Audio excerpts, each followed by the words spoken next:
पर interest on drawing, interest on drawing, interest on drawing इतनी बार सुनते आते हैं। इंटरेस्ट ऑन ड्राइंग एग्जाम में बहुत ज्यादा पूछा जाता है। एग्जाम से रिलेटेड अगर हम बात करें, एग्जाम पॉइंट ऑफ व्यू से अगर हम बात करें, तो बहुत ज्यादा इंपॉर्टेंट होता है इंटरेस्ट ऑन ड्राइंग का कॉन्सेप्ट। ये तो हमने सुन लिया। अब ये कौन समझाएगा कि अगर इंटरेस्ट ऑन ड्राइंग का कॉन्सेप्ट आ गया तो करना क्या है, कैसे को सॉल्व करना है, कैसे क्वेश्चंस आते हैं, एंड थिंग इसकी कितने मेथड्स होते हैं इंटरेस्ट ड्राइंग से रिलेटेड। तो भैया इस सेशन के अंदर हम इंटरेस्ट ड्राइंग को कंप्लीटली डिस्कस करने वाले हैं, सॉल्व करने वाले हैं, सारे ही कॉन्सेप्ट पे बात करने वाले हैं, एंड बहुत ज्यादा क्लैरिटी के साथ। सो बस फटाफट फटाफट सर्वप्रथम यहाँ पे इस सेशन में बने रहेगा, एंड ताकि आपके जो कंफ्यूजन है related to the interest on drawing, वो सारे कंफ्यूजन खत्म हो जाए। Got it? तो चलिए शुरू करते हैं एंड बात करते हैं बच्चा इंटरेस्ट ऑन ड्राइंग होता क्या है। सबसे पहले इंटरेस्ट ऑन ड्राइंग की बात हो, जब भी अगर इंटरेस्ट ऑन ड्राइंग हमें टर्म दिखता है तो उसका मतलब होता क्या है बच्चा। तो हम सबको पता है कि यार बेसिकली जहां पे अगर हम बात करें सेपरेट लीगल एंटिटी कॉन्सेप्ट की, यानी कि सेपरेट लीगल एंटिटी कॉन्सेप्ट का मतलब क्या हो गया भाई, एक पार्टनरशिप फर्म है एंड उसके पार्टनर्स हैं। तो ऑब्वियस से पार्टनर्स क्या करते हैं बच्चा, पार्टनर्स अपना पैसा कहां लगाते हैं, तो ऑर्गेनाइजेशन के अंदर लगाते हैं, है ना। ऑब्वियस है भाई, सपोज ए और बी दो पार्टनर्स थे और ए ने कुछ पैसा लगा दिया फर्म के अंदर 2 लाख रुपए, एंड इसने लगा दिया 3 लाख रुपए, ठीक है ना। तो 2 और 3 लाख रुपए लगा करके फर्म के पास लगा 5 लाख रुपए। अभी जो पैसा 5 लाख रुपए फर्म के पास आ चुका है, ये पैसा फर्म का माना जाता है। किसका माना जाता है भैया, फर्म का माना जाता है, यानी फर्म अपने पास रखेगा ये 5 लाख रुपए। बट अगर सपोज पार्टनर्स को कोई अपने पर्सनल यूज के लिए पैसे की जरूरत पड़ जाए, हमें सबको पता है what is the meaning of drawings. When हमने बोला भाई cash in goods withdrawn by the partners from the business organisation for their personal use will be known as drawings. कि अगर हमारा पार्टनर अपनी अपनी पर्सनल काम के लिए कोई पैसा या सपोज गुड्स वगैरह विड्रॉ करता है फर्म से, तो कहीं ना कहीं हम उसको क्या बोलते हैं बच्चा, ड्राइंग्स।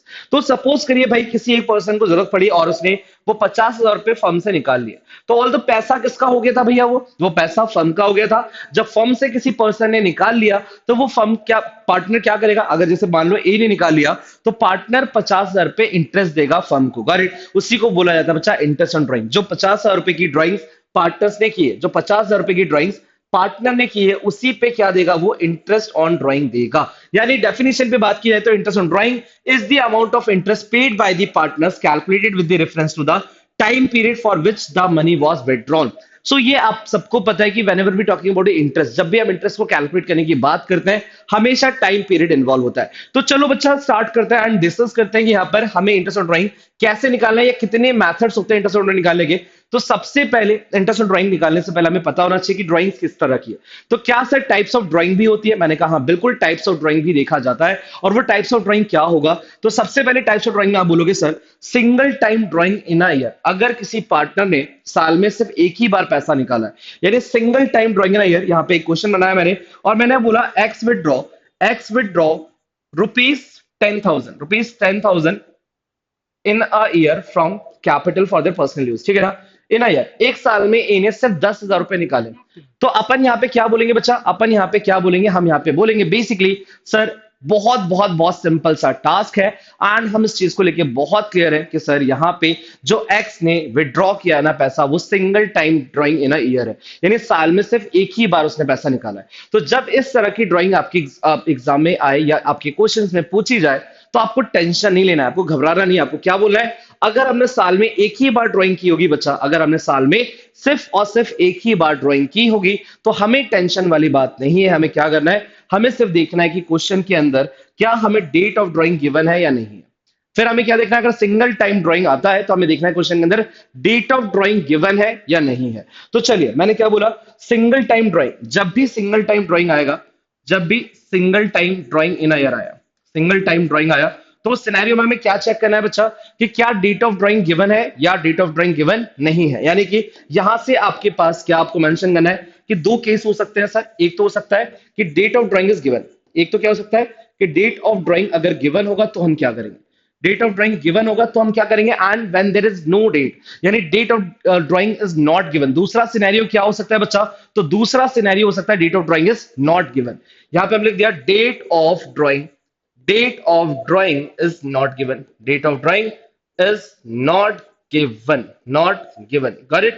तो आपने बस सिंपल सी बात है, आपको इंटरेस्ट ऑन ड्राइंग का फॉर्मूला लिखना है। इसको क्या करना है, आपको इंटरेस्ट ऑन ड्राइंग का बेसिकली फॉर्मूला लिखना है, एंड वो फॉर्मूले के थ्रू आपको चलना है। यानी इसमें कोई टेंशन वाली बात नहीं, बस क्वेश्चन को पढ़ना है, क्वेश्चन को पढ़ के समझना है कि ड्राइंग्स कौन सी वाली है, साल में एक बार ड्राइंग की गई है या साल में एक से ज्यादा बार ड्राइंग की गई है। तो अभी हम कौन सा वाला पढ़ रहे हैं बच्चा, जब साल में एक ही बार ड्राइंग किया गया होगा तो हमें सिर्फ और सिर्फ दो कंडीशन याद रखनी है कि या तो डेट गिवन होगा या डेट गिवन नहीं होगा। अगर डेट गिवन है बच्चा तो इंटरेस्ट ऑन ड्राइंग का फॉर्मूला आपको क्लियर होना चाहिए कि डेट गिवन है तो interest on drawing is equal to, date given है तो इंटरेस्ट ऑन ड्राइंग का फॉर्मूला क्या होगा बच्चों, तो date of drawing sorry interest on drawing का फॉर्मूला हो जाएगा अमाउंट ऑफ ड्राइंग, कि जो भी पैसा निकाला है अमाउंट ऑफ ड्राइंग और इनटू रेट अपॉन 100 और into remaining month divide by 12, remaining month divide by 12। अब रिमेनिंग मंथ क्या है भाई, रिमेनिंग मंथ क्या है कि जब ड्राइंग्स की गई है वहां से साल खत्म होने में कितना टाइम था, जब ड्राइंग्स की गई है वहां से साल खत्म होने में कितना टाइम था। लाइक फॉर एग्जांपल अगर हम इसका एक एग्जांपल लेके सॉल्व कर ले तो हमने बोला एक्स ने 1 अक्टूबर को विड्रॉ किया है, एक्स ने 1 अक्टूबर को विड्रॉ किया है बच्चा 10,000 रुपए, तो इंटरेस्ट ऑन ड्राइंग कितना होगा, अगर इंटरेस्ट ऑन ड्राइंग का रेट चल रहा है, इंटरेस्ट ऑन ड्राइंग का रेट कितना चल रहा है बच्चा, तो इंटरेस्ट ऑन ड्राइंग का रेट चल रहा है 10%, कितना चल रहा है 10% पर एनम, करेक्ट। तो हमें डेट गिवन है तो टेंशन वाली बात ही नहीं है, डेट गिवन नहीं होती तो थोड़ी सी टेंशन वाली बात हो सकती थी, बट यहां पर कोई भी टेंशन वाली बात हमें नहीं दिख रही है। तो चलिए भैया हम यहाँ पे क्या करेंगे, हम लगाएंगे फॉर्मूला और हम बोलेंगे interest on drawing is equal to भैया अमाउंट ऑफ ड्राइंग कितना है, हमारा अमाउंट ऑफ ड्राइंग कितना है बच्चों, तो अमाउंट ऑफ ड्राइंग है 10,000, हमने यहाँ लिखा 10,000 एंड इनटू रेट कितना लिखेंगे, तो रेट हमारा हो जाएगा रेट बाय यानी 100, तो यहाँ पे 10/100, यहाँ पे 10/100 और रिमेनिंग मंथ कैसे निकलेगा, अगर 1 अक्टूबर को आपने ड्राइंग की है तो वहां से साल खत्म होने में कितना टाइम है बच्चा, तो अक्टूबर पूरा, अक्टूबर, देन उसके बाद बच्चा नवंबर and December, January, February and मार्च, यानी 6 मंथ। तो हमें यहाँ पे कितना लगाना पड़ेगा बच्चा 6/12, हमें यहाँ पे कितना लगाना पड़ेगा 6/12 बच्चों। तो ऑल दो सिंपल है, अगर आप इसको सॉल्व कर ले तो हमारा टोटल वैल्यू कितना आ जाएगा अगर हम इसको सॉल्व कर लेते हैं तो। सो अगेन यहां पर रिपीट कर रहा हूं मैं भाई, सीधा सीधा आंसर 2000 यहां पर आ जाने वाला है। सो ऑल दो आपको क्या यहां पे क्लैरिटी है इंटरेस्ट ऑन ड्राइंग को लेके, आपने बोला बिल्कुल ठीक है सर, यानी कंडीशंस में कोई टेंशन नहीं है। हमने पहली वाली कंडीशन कंप्लीट कर ली जहां पे बोला जाता है date of drawing is given, जहां पे डेट ऑफ ड्राइंग गिवन है तो वहां पे टेंशन नहीं है, is it. formula interest of drawing is equal to amount of drawing into rate upon 100 and into remaining month divided by 12। but when it comes to जब date given ना हो, अगर डेट गिवन नहीं आती किसी भी क्वेश्चन के अंदर, एक बार ड्राइंग है साल में और ड्राइंग की डेट ही नहीं दी गई, तो यहां पर आ जाएगा बच्चा डेट नहीं दिया है तो हम चेक करेंगे रेट, डेट नहीं मिली तो हम क्या चेक करेंगे बच्चा, रेट चेक करेंगे। रेट का मतलब लाइक रेट को क्यों चेक करना है सर, क्यों रेट को चेक करवा रहे हो यार, मतलब हमें समझ में नहीं आ रहा सर कि रेट को काहे चेक करवा रहे हो। तो हमने बोला रेट को चेक करवा रहे हैं जस्ट बिकॉज, अगर जैसे हमने बोला कि अगर हमारे क्वेश्चन में 10% का रेट दिया है तो हमें देखना पड़ेगा क्या 10% दिया है, दो चीजें हो सकती है, या तो रेट दिया होगा 10% या दिया होगा 10% पर एनम। सर इतना ज्यादा चेक करना पड़ेगा क्या, इतना ज्यादा आप चेक करवाओगे, हमने कहा 100%। अगर आपके पास डेट गिवन नहीं हुआ तो फिर रेट में आपको दो चीजें देखनी है बच्चों, कि या तो रेट पर एनम होगा या पर एनम मिसिंग होगा, बस इतना सा आपको ध्यान रखना है। सर तो हमें क्या करना है इसके बाद, अगर हमने चेक कर लिया तो चेक करने के बाद हमें क्या करना है आप ये बता सकते हो, तो हमने बोला बिल्कुल यहां पे ध्यान रखिएगा बच्चा कि अगर आपने रेट चेक किया यानी कि डेट गिवन नहीं है, when date of drawing is date of drawing not given, अगर गिवन नहीं है तो उस सिनेरियो में हम क्या करेंगे बच्चा, हम चेक करेंगे रेट, और रेट चेक किया, अगर हमने रेट चेक किया तो हम सबको बताया रेट में क्या बोला गया है, या तो पर एनम होगा या पर एनम नहीं होगा। फॉर एग्जाम्पल अगर हमने बोला एक तो है 10% और एक है 10% पर एनम, बस सिंपल है, दोनों में चेंजेस क्या है बच्चा, फॉर्मूला याद रखिएगा कि interest of drawing is equal to amount of drawing then into rate upon 100, simple. अगर पर एनम वर्ड नहीं है तो फॉर्मूला यही चलेगा कि amount of drawing into rate upon 100, यहां पे रिमेनिंग मंथ्स वगैरह कुछ नहीं आएगा, अगर डेट नहीं है तो रिमेनिंग मंथ्स वगैरह तो हमें कुछ भी नहीं मिलने वाली है बच्चा, इज इट। तो अपन क्या करेंगे, डेट नहीं मिला तो रेट चेक किया एंड रेट में अगर पर एनम नहीं हुआ तो फॉर्मूला बहुत क्लियर है कि amount of drawing into rate upon 100। But अगर सपोज करो क्वेश्चन के अंदर पर एनम वर्ड आ गया तो बस क्या चेंज आएगा बच्चा, चेंज आएगा कि इंटरेस्ट ऑफ ड्राइंग का फॉर्मूला क्या हो जाएगा, अमाउंट ऑफ ड्राइंग, क्या हो जाएगा amount of drawing then into rate upon 100 and into क्या आ जाएगा बच्चा 6/12। यानी इसमें क्या डिफरेंस आ गया बच्चा, क्या छोटा सा डिफरेंस है कि अगर आपके रेट में पर एनम आता है तो आपको 6/12 करना पड़ेगा, आपको एवरेज लेना पड़ेगा। अगर पर एनम वर्ड आ गया तो आपको एवरेज एनी हाउ भी लेना पड़ेगा बस। अगर ये भूल गया, आपने पर एनम चेक नहीं किया, आपने इससे निकाल दिया अपना आंसर, तो आपका आंसर गलत हो जाएगा। तो इस बात में बिल्कुल क्लैरिटी रखिएगा कि हाँ यार हमें पता है कि हम अपने एग्जामिनेशन की तरफ आगे बढ़ रहे हैं, हम अपने क्वेश्चंस को सॉल्व करने की तरफ आगे अगर बढ़ रहे हैं, तो क्लैरिटी कॉन्सेप्ट में होना चाहिए। एंड कॉन्सेप्ट क्लैरिटी कब आती है? जब आपको इतना डिटेल में पता हो कि यार क्वेश्चन में ढूंढना क्या है, और अगर वो चीज मिल जाती है तो क्या करके हमें आगे बढ़ना है। Got it? So I hope यहां तक का थॉट तो क्लियर है। अब अगर यहां तक का थॉट क्लियर, तो चलिए मूव करते हैं एक और कॉन्सेप्ट पे, और हम बात करेंगे कि सर हमने बोला था ड्राइंग्स दो तरह की होती है। तो एक तो हमने ये वाला कंप्लीट कर लिया कि अगर सिंगल टाइम ड्राइंग होगा तो उसके क्या सर्कमस्टेंसेस हो सकते हैं, इस बात को लेके तो हम क्लियर है सर। बट अब हम बात करते हैं मोर देन वन टाइम। अब हम किसके ऊपर बात करने जा रहे हैं बच्चा? मोर देन वन टाइम, यानी अगर ड्राइंग एक से ज्यादा बार होती है, मोर देन वन टाइम होती है, अगर ड्राइंग एक से ज्यादा बार होती है, सो उस सिनेरियो में सर हम इंटरेस्ट ड्राइंग कैसे कैलकुलेट करेंगे? क्या आप इसके बारे में हमें बता सकते हो? तो मैंने कहा चलो भाई अब ये भी पढ़ के खत्म कर लेते हैं। आपको पता है जैसा कि यार हमेशा हमेशा हमेशा हमेशा यहाँ पर मैं आता हूं एंड आपके जितने भी कंफ्यूजन चल रहे होते हैं ना, जिस भी टॉपिक्स में, वो सारे हम यहाँ पे मिलकर क्लियर कर लेते हैं। So what I waiting for? जल्दी से चैनल को सब्सक्राइब कर दो, अपने दोस्तों के साथ इस सेशन को शेयर करो भाई, बिकॉज उनको भी कंफ्यूजन हो रहा है और आप भी तो उनकी हेल्प करोगे ना। एज अ फ्रेंड हम अपने फ्रेंड्स की हेल्प करते हैं कि नहीं करते हैं? तो भाई फटाफट सेशन को शेयर कर दीजिए ताकि उनको भी इंटरेस्ट ऑन ड्राइंग में आप जो कंफ्यूजन आ रहे हैं वो सारे कंफ्यूजन खत्म हो जाए। अब यहाँ पे क्या बात हो रही है बच्चा? Methods of interest on drawing जो हम निकालने जा रहे हैं, ये किस कंडीशन की वजह से मेथड्स अराइज हुए? ये मेथड्स अराइज क्यों हुए? क्या रीजन है जो हमें यहाँ पे मेथड्स करना पड़ रहा है? तो सर ये मेथड्स कब यूज होंगे? जब हमारा ड्राइंग्स कौन सा होगा? More than one time. हमारा ड्राइंग्स कौन सा होगा बच्चा? More than one time. अगर एक से ज्यादा बार ड्राइंग हुई है साल भर में, तो उसमें हमें ये ध्यान रखना है कि भैया मोर देन वन टाइम में दो मेथड्स आते हैं। एंड वो दो मेथड्स हमें कैसे ध्यान रखना है?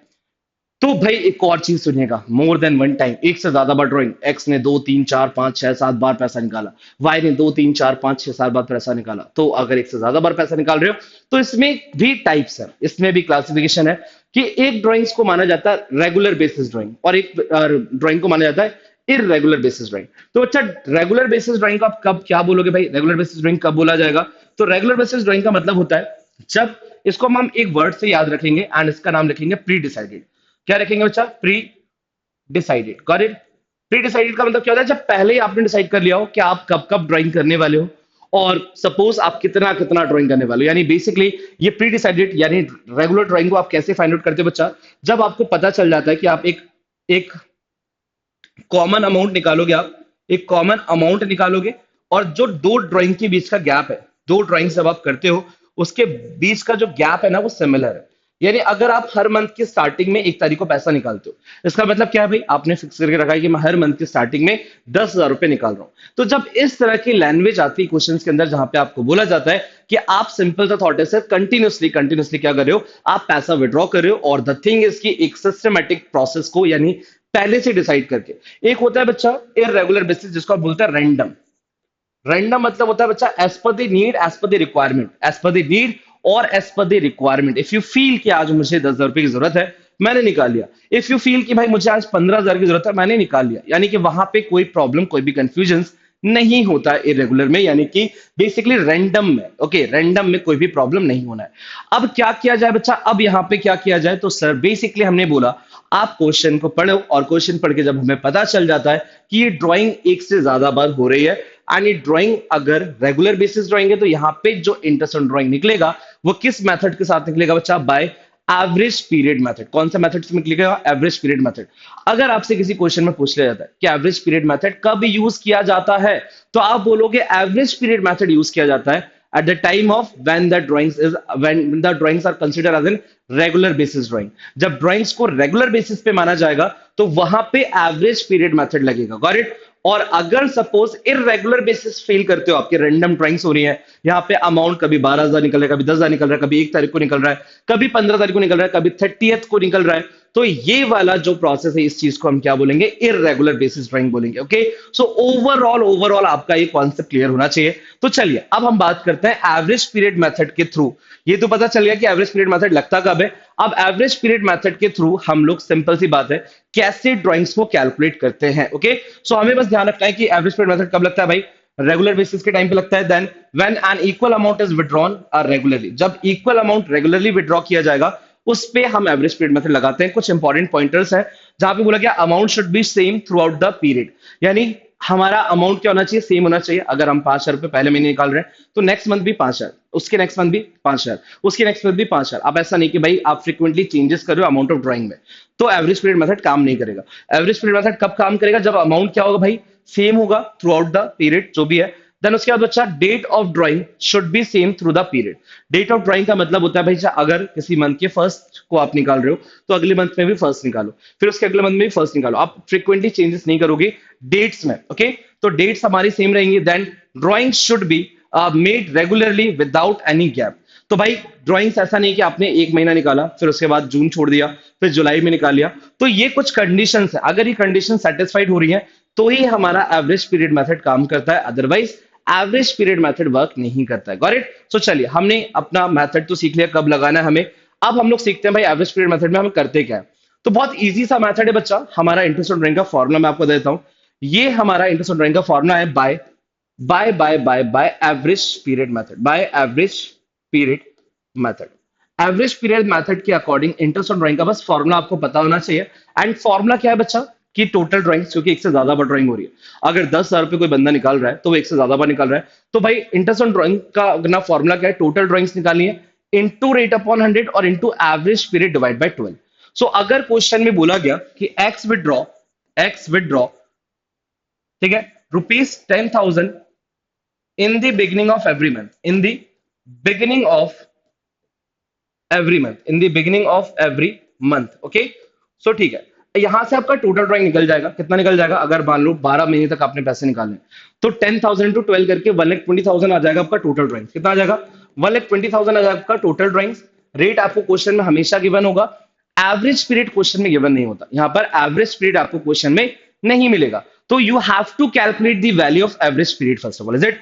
And how we can calculate the value of average period? अगर हमसे पूछा जाता है कि एवरेज पीरियड का फॉर्मूला क्या है भाई, एवरेज पीरियड हम कैसे कैलकुलेट कर सकते हैं, तो आप इस चीज को ध्यान रखिएगा कि एवरेज पीरियड का फॉर्मूला बस मैं आपको बता देता हूं, यहां पर इंपॉर्टेंट है कि average period is equal to, ठीक है, month left after first drawing, month left after first drawing, month left after first drawing, then plus month left after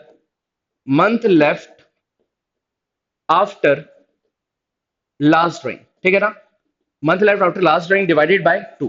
तो बस ये एक इंपॉर्टेंट टर्म है जो आपको पता होना चाहिए एनी हाउ भी, कि अगर सर हमें एवरेज पीरियड में कुछ भी निकालना है ना तो वो एवरेज पीरियड होता है। एवरेज पीरियड मेथड में अगर हमें कुछ भी निकालना है ना तो वो आपका एवरेज पीरियड होता है। एंड एवरेज पीरियड का formula month left after first drawing plus month left after last drawing divided by 2, is it? अगर मैंने बोला कि भाई एक्स विड्रॉ कर रहा है और एक्स विड्रॉ कर रहा है भाई कितना, तो आपने बोला sir X withdraw rupees 10,000 in the beginning of every month, 10,000 in the बच्चा बिगिनिंग ऑफ एवरी मंथ। तो in the beginning of every month अगर यहां पर विड्रॉ कर रहा है, इसका मतलब 1 अप्रैल को पहली बार निकाला होगा, फाइनेंशियल ईयर को फॉलो करते हैं तो 1 अप्रैल को वो पहली बार निकालेगा। एंड द थिंग इज की जब उसने पहली बार ड्राइंग की वहां से साल खत्म होने कितना टाइम, तो अपना सर अप्रैल से पूरा साल खत्म होने में 12 मंथ। और लास्ट बार उसने कब निकाला होगा, तो सर फर्स्ट अप्रैल, 1 मई, 1 जून, 1 जुलाई, 1 अगस्त, 1 सितंबर, 1 अक्टूबर, 1 नवंबर, 1 दिसंबर, 1 जनवरी, 1 फरवरी, 1 ऑफ मार्च। तो इतनी बार जब आप ड्राइंग करोगे तो लास्ट बार कब निकाला होगा आपने, 1 ऑफ मार्च को निकाला होगा, यानी कि भाई 12 + 1 डिवाइडेड बाय 2 यानी 6.5। तो ये एवरेज पीरियड बस आपको निकालना है, जो कि आपके लिए सबसे बड़ी स्ट्रेंथ होगी आपका एवरेज पीरियड मेथड के अंदर। ओके, सो आई होप आपको यहां तक सारी चीजें क्लियर हो गई होंगी। एंड द थिंग इज कि अगर आप लोगों का इरेगुलर बेसिस ड्राइंग होता है तो वहां पे भी आपको बहुत ज्यादा प्रॉब्लम नहीं है बच्चों, बस आपको इतना पता होना चाहिए कि यार अपन को क्या करना है, एक टेबल बनाना है। एंड वो कौन सा टेबल है, अगर सपोज करो हमने 4 से 5 बार ड्राइंग किए, ओके, और अलग अलग डेट पे किए। कभी हमने ड्राइंग किया बच्चा 1 अक्टूबर को, फिर हमने 1 सितंबर को कर ली, फिर हमने 30 अक्टूबर को कर ली, फिर हमारा मन किया तो हमने 15 जनवरी को कर लिया। तो जो भी हमने अगर रैंडम डेट पे ड्राइंग्स की हैं एंड रैंडम ड्राइंग्स की हैं, यानी यहाँ पे आ गया हमारा 5,000, देन यहाँ पर आ गया हमारा 4,000, देन हमारा आ गया 10,000, देन आ गया 12,000, मतलब आप रैंडम ड्राइंग्स कर रहे हो। तो इस सिनेरियो में बस आपको ध्यान रखना है कि आपका फॉर्मूला क्या होगा इंटरेस्ट ऑन ड्राइंग का। तो बच्चा आपका फॉर्मूला होगा total product into rate upon 100 and into 1/12। बस यहाँ पे इंपॉर्टेंट क्या है बच्चा, 1/12 आप लोगों का इंपॉर्टेंट है। एंड आपको बस टोटल प्रोडक्ट को फाइंड आउट करना है। एंड टोटल प्रोडक्ट को फाइंड आउट कैसे करोगे, तो जैसे हमने बोला यहाँ पे एक टेबल बनाया है। फॉर एग्जाम्पल हमने 1 अक्टूबर को पैसा निकाला, ये 6 आ गया, ठीक है ना, मतलब अक्टूबर से साल खत्म होने में कितना मंथ आ रहा है, 6 मंथ आ रहा है। देन 5 6 30, 5 6 30।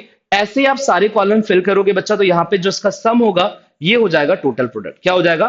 Total product. एंड बस ये टोटल प्रोडक्ट आपको अपने फॉर्मूले में पुट करना है, and we can easily find out the value of interest on drawing in case of irregular drawing basically बच्चा। ओके, तो इंटरेस्ट ऑन ड्राइंग में इससे बाहर से कुछ भी नहीं पूछा जाएगा। जितना भी आपने अभी यहां तक पढ़ा है पूरा आप लोग को बस अपने दिमाग में बैठा के रखना है, ताकि किसी भी तरह का क्वेश्चन फर्दर पूछा जाता है अगर इंटरेस्ट ऑन ड्राइंग से, तो हम लोग केपेबल हो उस क्वेश्चन को करने के लिए, उस क्वेश्चन को अटेम्प्ट करने के लिए, 100% अपना जो स्कोर है वो जनरेट कर पाए। ओके, सो ऑल दो बच्चा, आपको अभी क्या करना है, आपको ये पूरे टॉपिक्स क्लियर हो गए होंगे, तो आपको मुझे बताना है कमेंट सेक्शन में कि ये सेशन आपके लिए कितना यूजफुल था, कितना बेनिफिशियल था।